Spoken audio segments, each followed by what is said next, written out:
Wow! Time sure flies when you're having fun. Oh, Paimon's exhausted. Guess it's about time to head back and get some rest. Or a book.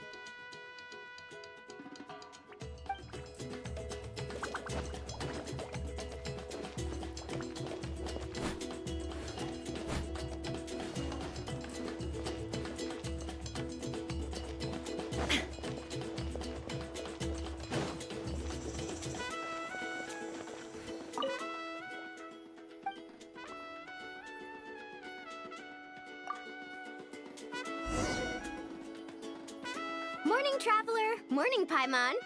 Thought I'd come over and say hi, puffer, floaters, and all. Morning, Mualani. How are you so full of energy? Weren't you the one partying the hardest last night? That was last night. I got a good night's sleep, and now I'm good as new.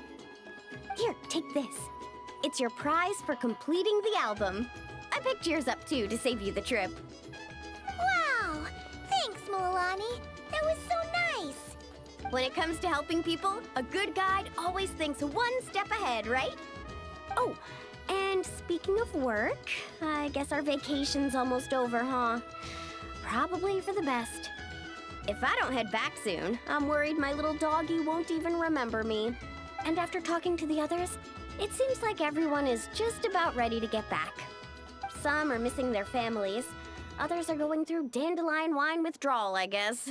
Even Chaska seems to be feeling it.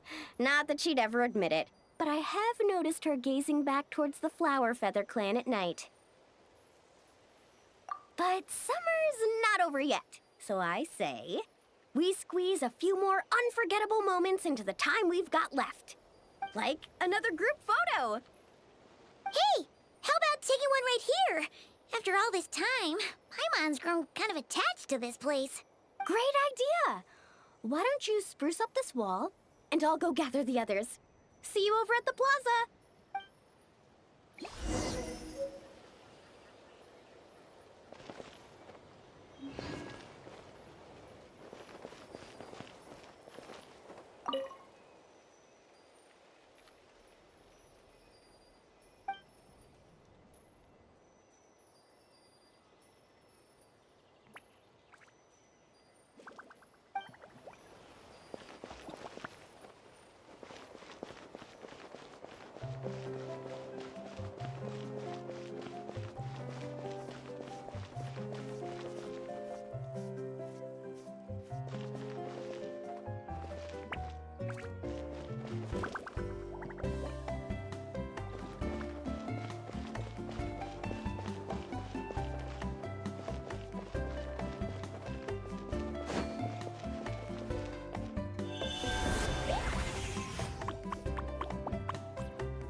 amazing!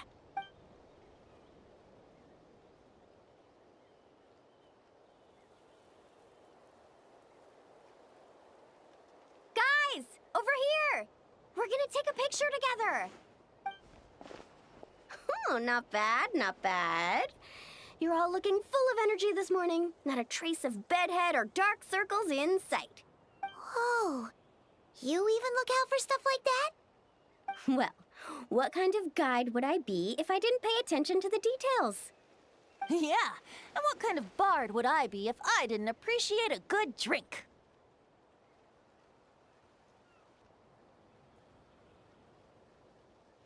What's that got to do with anything?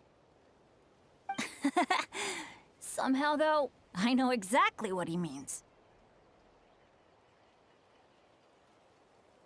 Do you really think that? Or are you just playing along to keep tone-deaf Bard happy, too? I see no harm in a bit of nonsense. Here, put on this Asha headband. It's a souvenir from the rest of us.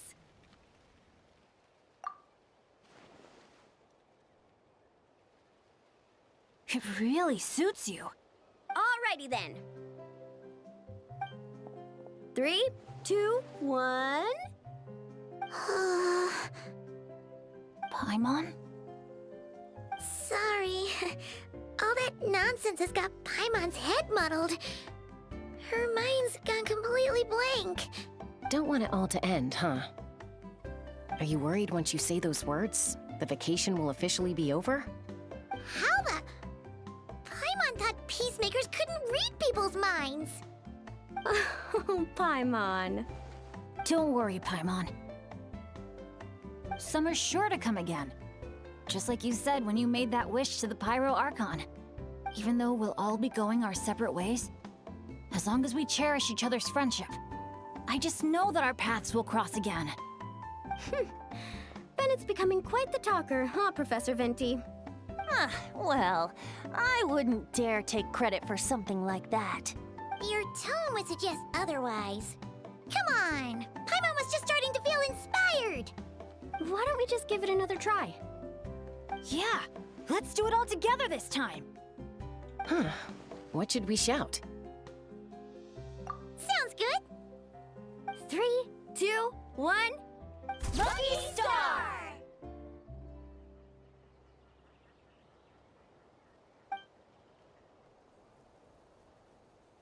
So, what are your plans for the future, Bennett? If you're having trouble deciding, you can always park it in the People of the Springs for a bit. Or however long you want, really. Thanks for the kind offer, Moalani.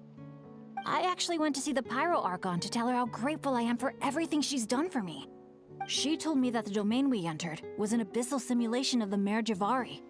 It was extremely unstable, and now it's completely gone. Later, when we got onto talking about my future, she said I was more than welcome to stay here in Natlan, but also that she would respect my decision, whatever it turned out to be. And after thinking it over, long and hard, I've decided to return to Mondstadt. You miss your dads, don't you? That's definitely part of it. I promised to tell them everything that happened on this adventure, and I can't go back on my word. But also, when I said goodbye to my mom and dad, I promised them I'd become the most legendary adventurer in all of Teyvat someday. And no adventurer should stay in one place for too long. Bennett. What if your luck starts going downhill again the moment you leave Natlan? It's fine. The warmth and kindness I've experienced on this adventure is enough to get me through all the challenges that lie ahead. As I attempt to shape my own fate, I want to take that same kindness and pass it forward. That's something I've always believed in. Hear, hear! To our leader! To our leader, Bennett! Cheers!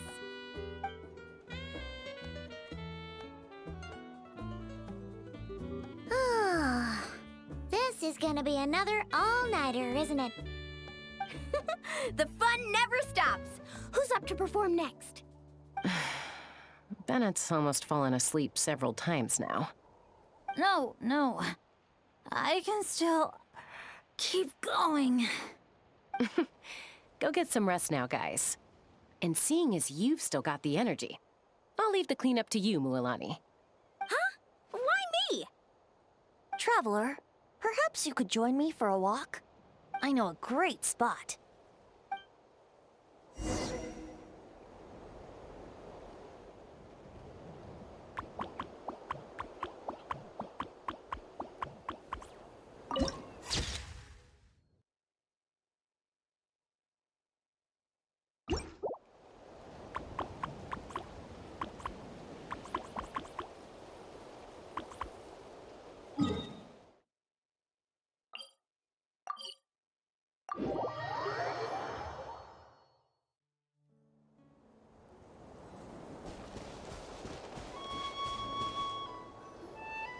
You might be tone deaf, but you sure know how to sniff out a good view.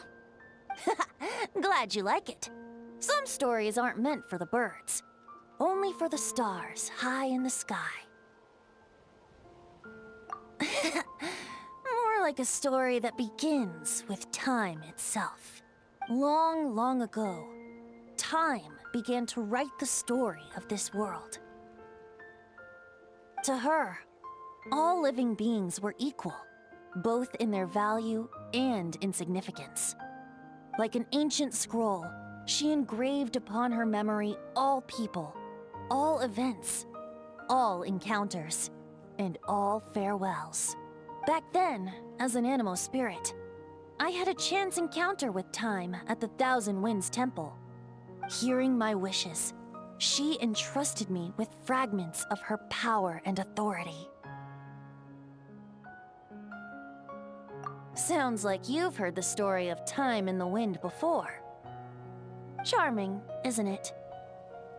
Through the memories engraved in rituals, poems, ruins, and ancient texts, the same beings she considered so insignificant have met her, time and time again. So, this is the story you wanted to share? More like the prologue. The corruption of the Mare Javari is tied to time itself. To put it another way, it is a calamity present in every moment that will ever be. Unlike time herself, I have always cherished many wishes in my heart. 500 years ago, to prevent the corruption of the Mare Javari from spreading beyond Tenochtitlán, I blew it off the timeline, turning it into the Windless Land. Oops, seems like I may have confused you. If you're asking about how the Mare Javari disappeared from Tenochtitlán 2 or 3 decades ago, there may be someone else better suited to tell that story. The Mare Javari has been the bearer of too many stories that weren't meant to be its own. I merely played a part in one of its chapters. And the choice I made 500 years ago came with a price. Some souls were unable to return to Mondstadt as a result, while others stayed to settle in this land, merging with the Monitu to become the Asha we see today. So the reason you're here in Tenochtitlán is because... Correct. I'm here to collaborate with the current Pyro Archon, Mawika. Correct again. The flame was our signal. Only by having Mawika open a rift between that space and the true Mare Javari could I sneak in and bring back all the souls who wish to return. As for my little trick of bringing back memories as well, it's not the first time I've pulled that off. Mawika also mentioned that you were planning to introduce us. Looks like I beat you to it, huh? I was glad to discover that she shares my love for fine wine and freedom. We got along great.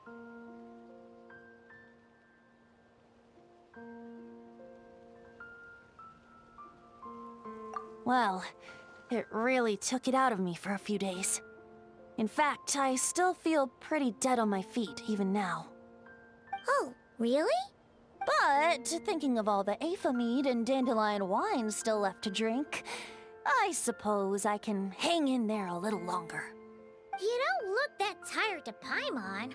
So, don't think you can just pull out that little excuse and we'll suddenly foot all your bills.